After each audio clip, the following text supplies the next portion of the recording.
नमस्कार बच्चों, स्वागत है आप सबों को स्टडी टाइम यूट्यूब चैनल पर। तो बच्चों, इस वीडियो के माध्यम से कक्षा 8 क्लास का हिंदी का जो 6 अध्याय है अशोक का शस्त्र त्याग, जिनका लेखक है बंशीधर श्रीवास्तव जी। तो उन्होंने जो है सो इस एकांकी के माध्यम से जो है सो हमें इस अध्याय के बारे में जो है सो कुछ जो है सो महत्वपूर्ण बातें बताएं हैं। और मैं इस अध्याय को आपको जो है सो रीडिंग करके जो है सो टॉपिक वाइज जो है सो मैं बताने वाला हूँ। तो चलिए वीडियो को शुरू करते हैं। वीडियो को शुरू करने से आपसे एक रिक्वेस्ट है कि वीडियो को एंड तक जरूर देखें, तब जो सो आप अच्छा से समझ पाएंगे। ठीक है, तो चलिए देखते हैं। देखिए, इनका लेखक का नाम है बंशी श्रीधर वास्तव, जो अशोक का शस्त्र त्याग जो है सो लेखक है। और ये लेखक ने ये जो सो कविता और कहानी नहीं है, या जो सो एकांकी है, एकांकी के माध्यम से जो सो हमें या जो सो समझाने वाले हैं। देखिए, अशोक का शस्त्र त्याग। अशोक कौन थे? अशोक जो है सो बिंदुसार के बेटा थे, और बिंदुसार जो है सो चंद्रगुप्त का जो सो बेटा था। कहने का अर्थ है कि अशोक जो है सो कौन थे जानते हैं? चंद्रगुप्त का जो है सो पोता थे, यानी कि नाती जिसे बोला जाता है। आपको एक फ्लो चार्ट दिखता होगा कि जो है सो सम्राट चंद्रगुप्त जो है सो, उसके बाद उनके बेटा हुए बिंदुसार, और बिंदुसार के बाद जो है सो सम्राट अशोक हुए। ठीक है, तो उन्हीं का जो सो एक इस एकांकी के माध्यम से हमें बंशीधर श्रीवास्तव जी कुछ हमें बताने का प्रयास किए हैं। तो चलिए देखते हैं क्या बताते हैं। देखिए, कहते हैं पहला दृश्य। पहला दृश्य का अर्थ क्या होता है कि कुछ देखने लायक वहाँ जो नज़ारा है वह, उसके बारे में बोल रहे हैं। देखिए, कहते हैं एक मैदान में मगध की सैनिकों के शिविर लगे हुए हैं। बीच में मगध की पताका फहरा रही है। पताका के पास सम्राट अशोक का शिविर है। संध्या बीत चुका है। आकाश में तारे चमकने चमकने लगे हैं। शिविर में दीपक जल गए हैं। अपने शिविर में अशोक टहल रहे हैं। उनके मुख पर चिंता की छाया है। वे कुछ सोचते हुए आसन पर बैठ जाते हैं। देखिए, कहने का अर्थ यह है कि एक मैदान है। मैदान में जो सो मगध के सैनिक, मगध किसी जगह का नाम था, जो सम्राट अशोक का जो सो वहाँ राज चलता था। वहाँ के वो राजा थे, सम्राट थे वहाँ के। और वह जो सो वहाँ बीच में जो सो मैदान के बीच में जो सो शिविर लगाए हुए थे। शिविर का अर्थ ये होता है कि जिस प्रकार सैनिक सब जो सो कहीं भी जो सो शिविर लगा के, टेंट लगा के, अभी के हम लोग भाषा में बोलते हैं, वह लगा के सोते हैं, उसी प्रकार जो सो शिविर लगा के वहाँ जो सो सम्राट अशोक थे। क्योंकि युद्ध चल रहा था। आगे पता चलता है हमें कि युद्ध चल रहा था, और वह पहला दृश्य हमें था। और सम्राट अशोक जो सो अपने टहल रहे थे अपने जो सो शिविर में, और शिविर के सामने जो सो उनका झंडा जो सो फहरा रहा था मगध का। ठीक है, अब आगे देखते हैं कि अशोक सम्राट फिर आगे क्या करते हैं। देखिए देखिए कहते हैं, देखिए कहते हैं सम्राट अशोक, अशोक स्वतः आज आज 4 साल से यह युद्ध हो रहा है, और कलिंग आज भी जीता नहीं जा सका है। दोनों ओर लाखों आदमी मारे गए, लाखों घायल हुए, पर हम आज भी असफल असफल है। क्या होगा इसका परिणाम? देखिए, सम्राट अशोक जो है सो वह जो है सो चिंता कर रहे हैं अपना शिविर में, और कह रहे हैं कि यह युद्ध जो है सो 4 साल से मगध और कलिंग के बीच चल रहा है।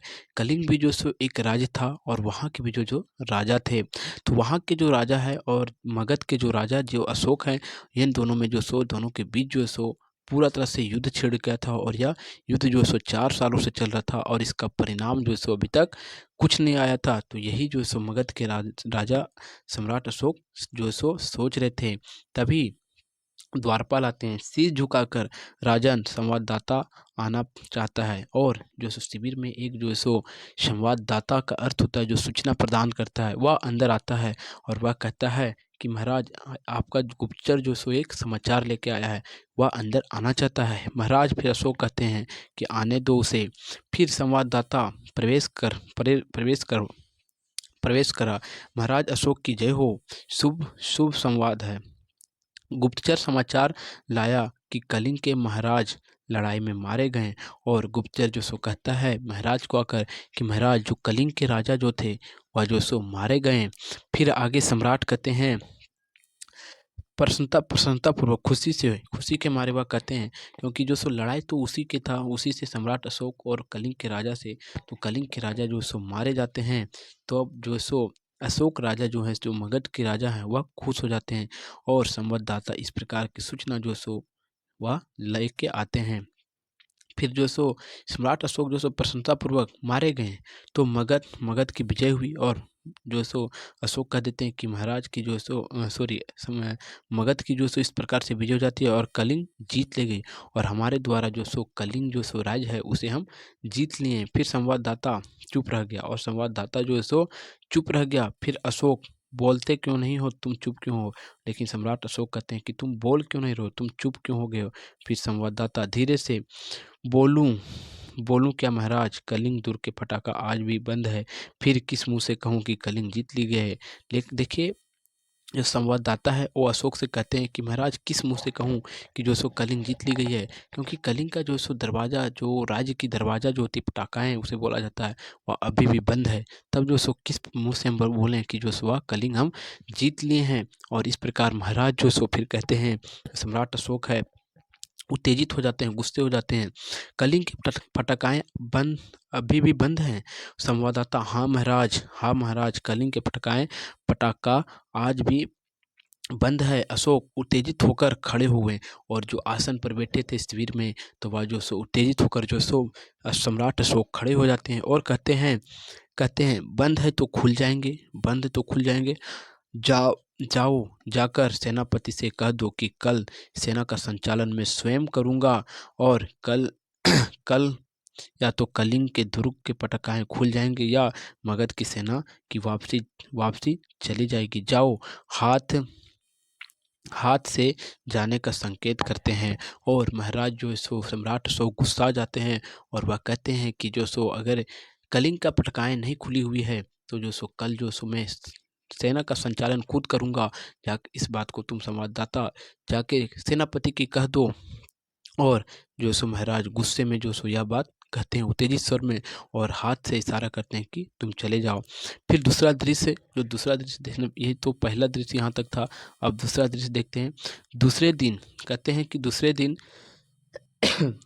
देखिए, दूसरे दिन प्रातःकाल शस्त्र जनित अशोक शस्त्र लेकर जो सो घोड़े पर जो सो बैठ जाते हैं। उसके पास उनका सेनापति है, सामने कलिंग दुर्ग है जिसके पटाखाएं बंद है।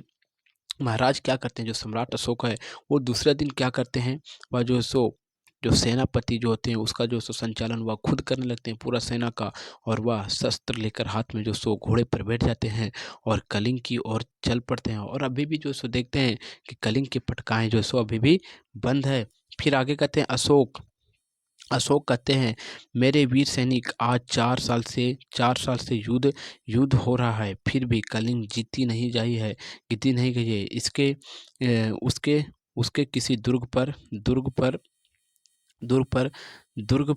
देखिए क्या कहते हैं, दुर्ग पर मगध मगध की पताकाएं नहीं फहरा रही है। कलिंग के महाराज मारे गए हैं, उनके सेनापति पहले ही कैद हो चुके हैं, फिर भी कलिंग आत्मसमर्पण नहीं कर रहा है। आओ आओ, आज हम अपनी मातृभूमि की सौगंध लेकर प्रण ले कि या तो हम कलिंग के दुर्ग पर अधिकार कर लेंगे या सदा के लिए मृत्यु की गोद में सो लेंगे। देखिए, जो सम्राट अशोक है वह जो सो पूरा सेना का संचालन कर रहे हैं और वह कहते हैं कि जो सो सभी सेनाओं, सुनो तुम लोग, देखो 4 साल से युद्ध हो रहा है और 4 साल से युद्ध भी हो रहा है और मैं जो सो कलिंग जीत ली गई है हमारे हिसाब से, लेकिन कलिंग का जो सो अभी तक आत्मसमर्पण नहीं कर रहा है और कलिंग में जो सो अभी भी जो सो कलिंग का पटकाएं झंडा फहरा रहा है, लेकिन हमारा झंडा जो सो मगध का झंडा जो सो अभी तक वहाँ नहीं फहराया जा रहा है। अभी हम लोग जो सो सौगंध लेते हैं कि जो सो अगर कलिंग को जीत लेंगे या तो जो सो हम मृत्यु के हमेशा के गोद में सो लेंगे। इस प्रकार से जो सो सम्राट अशोक कहते हैं। फिर आगे कहते हैं, जब सैनिक तलवार खींचकर मगध की जय हो, और सैनिक जो सो कहने लगते हैं मगध की जय हो, सम्राट अशोक की जय हो, साहस दुर्ग की पटकाएं खुल जाती है और तुरंत ही जो सो दुर्ग की कलिंग की पटकाएं जो सो खुल जाती है कलिंग राज की। सब आश्चर्य से उधर देखने लगते हैं। उनकी तलवार खींची रह जाती है। और देखते हैं कि शस्त्र सज्जित स्त्रियों के विशाल सेना पटकाएं से बाहर निकलने लगती है। सेना के आगे पुरुष वेश में एक एक वीरांगित है जो सेना के वेश में साक्षात चंडी सी दिखाई देती है। यह कलिंग महाराज की लड़की पद्मा है और अशोक स्त्री की सेना अशोक की सेना से कुछ दूरी पर रुक जाती है। देखिए, जैसे ही जो सो सम्राट अशोक आगे बढ़ते हैं कलिंग पर हमला करने के लिए फिर से, तो जो क्या होता है, कलिंग की जो है सो पटकाएँ खुलती है और वहाँ से जो है सो बहुत सारे जो है सो सेना आती है और यह सेना जो है सो स्त्री का सेना होती है और ये इन सेनाओं का जो सो संचालन एक स्त्री ही करती है, जो जो कलिंग के महाराज की बेटी होती है पद्मा, वही जो सो पूरा यह सेनापति का जो है सो सैनिकों का जो सो संचालन करती है। फिर आगे कहते हैं अशोक के सिपाही मंत्र मुग्ध से देखते देखते रह जाते हैं और अशोक के सिपाही जो होते हैं, सम्राट अशोक के, उसके जो है सो सेना सब जो है सो मंत्रमुग्ध हो जाते हैं उन जो है सो स्त्रियों पर। फिर आगे कहते हैं अशोक भी चकित रह जाता है और सम्राट अशोक भी चकित हो जाते हैं कि क्या हुआ। पुरुष के जो है सो युद्ध में जो है सो स्त्री आने लगी। फिर आगे कहते हैं पद्मा आगे बढ़कर अपनी अपनी सेना से बहनों, तुम वीर वीर कन्या वीर भक्ति और वीर पत्नी हो। मुझे तुमसे कुछ नहीं कहना। जिन सेना ने तुम्हारे पति भाई पुरुष और पति की हत्या की है वह तुम्हारे सामने खड़ा है। आज उसी से तुम्हें अपना लोहा लेना है। तुम परलोक की तुम परलोक की तुम परलोक की जानकी जन्म मृत्यु को परिधान परिधान होते देखने से पहले तुम सदा के लिए अपनी आंखें बंद कर लेगी। देखिए, जो पद्मा है, जो कलिंग महाराज की बेटी है, वह कहती है आगे बढ़कर, जो पूरा सेना का जो सो संचालन कर रही है, वह कहती है सभी स्त्रियों सेना को कि तुम लोग जो सो प्रण लो कि हमारे पिताजी, हमारे जो सो पति, हमारे भाई बहन को जो इन्होंने जो सो जिन सेनापति ने जो सो मारा है और जिन सैनिकों ने मारा है, उसे मैं भी जो सो मार के रहूँगा। इस प्रकार से जो सो पद्मा जो सो सभी स्त्री सैनिक को जो है सो शपथ लेने को कहती है। फिर आगे कहते हैं सम्राट अशोक स्वतः यह कौन है? और सम्राट अशोक जो सो कहते हैं कि यह कौन है? यह साक्षात दुर्गा कलिंग की रक्षा करने के लिए युद्ध भूमि में उतर आई है। और यह सोचने लगते हैं कि यह जो सो साक्षात दुर्गा के वेश में जो सो यह जो सो युद्ध करने के लिए उतर आई है। फिर शेष सैनिक भी स्त्री हैं और यह भी देखते हैं अशोक कि इसके सैनिक भी जितने हैं वह भी जो तो सिर्फ स्त्रियां हैं और इसका सेनापति भी स्त्री है। फिर आगे कहते हैं क्या स्त्रियों से युद्ध करना होगा? और अशोक कहते हैं क्या स्त्री से में युद्ध करना होगा? क्या अशोक को स्त्री का भी वध करना होगा? ना, मैं स्त्री वध नहीं करूँगा। मुझे विजय नहीं चाहिए। मैं यह पाप नहीं करूँगा। मैं शस्त्र नहीं चलाऊँगा। प्रकट सैनिकों स्त्रियों पर हाथ नहीं उठाना चाहिए। आगे बढ़कर तुम कौन हो देवी? और जो अशोक सम्राट जो है सो वह घोड़े पर बैठे-बैठे सोचने लगते हैं कि यह जो सो स्त्री पर हमें जो सो हाथ नहीं उठाना चाहिए और स्त्री का वध हमें नहीं करना चाहिए। और आगे जाकर जो सो सम्राट अशोक पूछ लेते हैं उस कलिंग महाराज की बेटी को, पद्मा को, कि आप कौन हो? फिर पद्मा बोलती है मैं कलिंग का महाराज की कन्या हूँ। मैं हत्यारे अशोक की सेना से लड़ना चाहता हूँ। और कलिंग की जो सो महारानी पद्मा है वह कहती है कि जो सो मैं सम्राट अशोक से, वह जो हत्यारे हैं, मैं उससे लड़ना चाहता हूँ लड़ना चाहती हूँ। जब मैं जब जब मैं जब तक मैं हूँ, मैं ये वीराएं हैं कलिंग के भीतर कोई पैर नहीं रख सकता है। कहाँ है अशोक? कहाँ है मेरे पिता का हत्यारा? मैं उसके युद्ध करना चाहता हूँ। मैं उससे युद्ध करना चाहती हूँ। अशोक मैं हूँ। और जो सो पद्मा कहती है कि जो सो मैं जो सो सम्राट अशोक से जो सो युद्ध करना चाहता हूँ, क्योंकि वह हमारे पिता के जो सो हत्यारा है, हमारे सारे सैनिकों की हत्यारा है। मैं उससे जो सो युद्ध करना चाहता हूँ। तो फिर अशोक आगे आके कहते हैं कि मैं ही अशोक हूँ राजकुमारी, दोषी मैं ही हूँ, परंतु तुम स्त्री हो, तुम्हारी सेना भी स्त्री है। मैं स्त्री पर शस्त्र नहीं चलाऊंगा। और जो सम्राट अशोक है वो आगे बढ़कर क्या कहते हैं कि अशोक मैं ही हूँ और मैं ही तुम्हारे पिता का हत्यारा हूँ, दोषा हूँ, और मैं जो है सो तुम्हारी सैनिक भी और तुम भी जो है सो स्त्री हो, जिसके कारण से जो है सो मैं तुम्हारे पर जो है सो शस्त्र नहीं चलाऊंगा। फिर पद्मा कहते हैं क्यों महाराज, जो महाराज कलिंग की जो सुपुत्री वह कहते हैं क्यों महाराज। फिर आगे कहती है अशोक कहते हैं आगे, शस्त्र की आज्ञा है, शास्त्र की आज्ञा है राजकुमारी।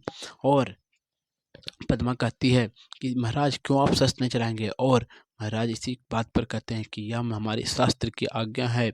फिर आगे पद्मा कहती है जो महाराज कलिंग के जो है सो पुत्री है, और शस्त्र की आज्ञा, शास्त्र की आज्ञा, शास्त्र की आज्ञा तुम निपराधियों की हत्या करो। शास्त्र की आज्ञा है कि तुम अपने विजय लालसा पूरी करने के लिए लाखों माताओं को गोद सुनी कर दो, लाखों स्त्रियों की मांग सिंदूर पोंछ दो, फूंक दो उस शास्त्र को जो तुम्हें सिखा सिखाता है। मैं उसे शास्त्र सिखाने नहीं आया हूँ, शास्त्रों से युद्ध करने आया हूँ। तुम हत्यारे हो, मैं अपनी बलि चढ़ाकर तुम्हारी खून की प्यासी बुझाना चाहता हूँ। तुम्हारे सिपाहियों से कहो कि तलवार उठाए। कलिंग की स्त्री तुम्हारे तुम्हारे कुछ नहीं तुम कलिंग की स्त्रियां तुमसे कुछ नहीं चाहती, केवल युद्ध चाहती है। और जो सो सम्राट अशोक कहते हैं कि यह जो सो शास्त्र के विरुद्ध है कि जो सो स्त्री पर जो सो शस्त्र नहीं चलाना चाहिए। तो इसी पर पद्मा कह उठती है कि शास्त्र की यह शास्त्र के विरुद्ध है, हमें ही पता है, लेकिन यह शास्त्र के भी तो यह बात भी तो शास्त्र के विरुद्ध है कि अपराधियों पर जो सो शास्त्र चलाना या जो सो ये भी गलत है। आप जो सो हमारे पति को हमारे पिता को, हमारे जो सो सभी सैनिकों को जो सो आप मारे हो सिर्फ जीत की लालसा रखने के लिए, या भी जो सो आप गलत किए हो, या भी जो सो शास्त्र का उल्लंघन कर रहे हो आप। फिर आगे कहती है कि आप शास्त्र उठाइए, हम आपसे युद्ध करना चाहते हैं। फिर अशोक जो है सो सम्राट अशोक सिर झुका लेते हैं, और पद्मा कहती है क्यों सिर क्यों झुका लिया महाराज, मैं युद्ध करनी चाहती हूँ, केवल केवल युद्ध। आज आपको भीषण युद्ध की पूर्णा होती है। लेखक सॉरी पद्मा कहती है कि जो सो मैं आपसे आमंत्रित करता हूँ, आपको जो सो चुनौती देता हूँ कि जो सो मैं आपसे युद्ध करना चाहती हूँ, और जो सो आप युद्ध कीजिए। लेकिन सम्राट अशोक जो सो स्त्री पर जो सो शस्त्र नहीं चलाते हैं, जिसके कारण से वह उनसे युद्ध नहीं करना चाहते हैं। फिर आगे कहते हैं अशोक, बहुत हो चुका राजकुमारी, मैं अब युद्ध नहीं करूँगा, कभी युद्ध नहीं करूँगा। तलवार नीचे फेंक देते हैं, और महाराज गुस्सा आ जाते हैं, और वह बोलते हैं कि मैं अब कभी युद्ध नहीं करूँगा, क्योंकि जो सो मैं स्त्री पर जो सो शस्त्र नहीं चला सकता हूँ, यह शास्त्र का विरोध है। लेकिन पद्मा कहती क्या महाराज। लेकिन अशोक अपने सैनिक से तुम भी अपने शस्त्र नीचे फेंक दो। ये अशोक तुम्हें कभी किसी आक्रमण नहीं करने को आज्ञा देता है। फेंक दो अपनी तलवारें। और अशोक भी जो है सो अपनी सभी सैनिकों का जो है सो तलवार नीचे फेंका देता है, और वह बोलता है कि अशोक जो है सो अब तुम्हें जो है सो कभी किसी को जो है सो आज्ञा नहीं देगा शस्त्र चलाने का। फिर आगे कहते हैं पद्मा आगे बढ़कर, मैं भुलावे में नहीं आ सकती महाराज, मैं आपसे युद्ध करूंगी। मुझे अपने पिता का बदला लेना है। और जो सो राजकुमारी कहती है पद्मा कि जो सो महाराज मैं आपके बहलावे फुसलावे में नहीं आऊँगा, मैं आपसे युद्ध सिर्फ चाहता हूँ, आप युद्ध हमसे कीजिए। फिर सम्राट अशोक सिर झुकाकर, लीजिए बदला राजकुमारी, मैं अपराधी हूँ। आज अशोक ने लाखों का सिर जिस अशोक का सिर आज तक किसी के आगे नहीं झुका है, वह आपके आगे नत हो रहा है। नत का अर्थ होता है कि झुकना। काट लीजिए इस सिर को, मैं हथियार नहीं उठाऊंगा, मेरे प्रज्ञा अटल है। अशोक सिर झुकाकर खड़े हो जाता है, और अशोक कहते हैं कि जो सो राजकुमारी जी, आप जो सो आपके मैं हत्यारा हूँ पिता का, तो आप जो सो हमारा सिर काट लीजिए, क्योंकि मेरा एक जो सो प्रज्ञा है, मैं एक जो सो प्रण ले लिया हूँ कि मैं स्त्री पर जो सो, और यह शास्त्र का भी विरोध है कि जो सो मैं स्त्री पर शस्त्र नहीं चलाऊंगा, नहीं उठाऊंगा।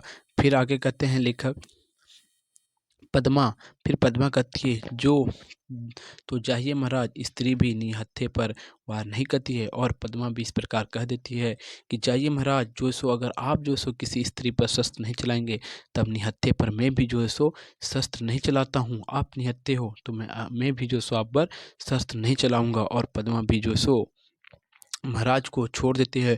आप अपनी प्रज्ञा का रक्षा रक्षा के लिए जीवित रहिए। और यह कहकर छोड़ देती है कि आप अपनी प्रज्ञा के लिए जो सो प्रण लिए हुए उसके रक्षा के लिए जो आप जीवित रहें। पद्मा अपनी स्त्रियों की सेना के साथ दुर्ग में चली जाती है। और पद्मा जो सो अपने स्त्री सैनिक के साथ अपने जो सो कलिंग में चली जाती है। और वह जो सो महाराज को छोड़ देती है। फिर आगे तीसरा दृश्य देखिए। तीसरा दृश्य में क्या कहते हैं, अशोक कहते हैं अशोक और उनके सभी सभी सभी सरदार पीछे पीले वस्त्र धारण किए हुए हैं। और उनके जो सो सभी सैनिक उन्हीं जितने भी हैं, सभी जो सो पीले वस्त्र धारण कर लिए। और अशोक भी, उसने उनके सामने एक एक बौद्ध भिक्षु बैठा हुआ। और उनके सामने जो सो आप चित्र में देख सकते हैं, एक बौद्ध भिक्षु बैठे हुए हैं। बौद्ध भिक्षु कहते हैं अशोक से कहो बौद्ध भिक्षु कहते हैं अशोक से कहो, मैं प्रतिज्ञा करता हूँ। अशोक कहते हैं कि मैं प्रतिज्ञा करता हूँ। बौद्ध भिक्षु फिर कहते हैं जब तक मेरे शरीर में प्राण रहेंगे। और फिर अशोक कहते हैं जब तक मेरे शरीर में प्राण रहेंगे। फिर आगे बौद्ध भिक्षु कहते हैं अहिंसा अहिंसा ही मेरा धर्म है। और बौद्ध भिक्षु कहते हैं कि तुम बोलो कि अहिंसा ही हमारा धर्म है। फिर बौद्ध भिक्षु कहते हैं मैं सबसे प्रेम करूंगा और मेरी करुणा का सदावर्त सबको मिलेगा। और जो सो इस प्रकार अशोक को कहने को बौद्ध भिक्षु कहते हैं कि कहो कि मैं सबसे प्रेम करूंगा और किसी से जो सो मैं जो सो युद्ध नहीं करूंगा। फिर आगे कहते हैं लेखक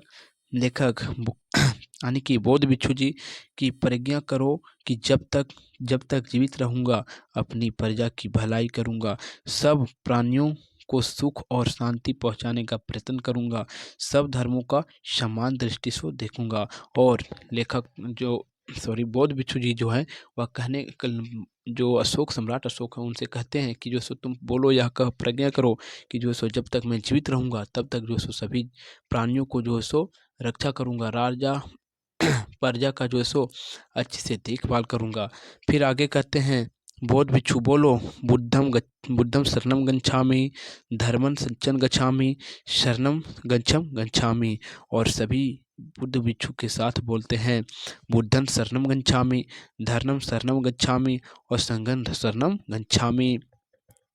और पटा 6 फिर जो सो इस प्रकार से अध्याय जो सो समाप्त हो जाता है। और इस एकांकी के माध्यम से जो सो हमारे दिमाग में जो सो कुछ सकारात्मक बातें जो सो भरी जाती है। अगर आपको वीडियो अच्छा लगा हो तो वीडियो को लाइक कर दें। और चैनल पर नए हो तो चैनल को सब्सक्राइब जरूर कर दें, क्योंकि इस प्रकार के वीडियो जो सो इस चैनल के माध्यम से मैं आपको डालते रहूँगा इस चैनल पर। तो जो सो वीडियो को लाइक ज़रूर कर दें और चैनल पर नए हो तो चैनल को सब्सक्राइब जरूर कर देंगे। और फिर मिलते हैं आपको एक नए वीडियो में, तब तक के लिए जय हिंद।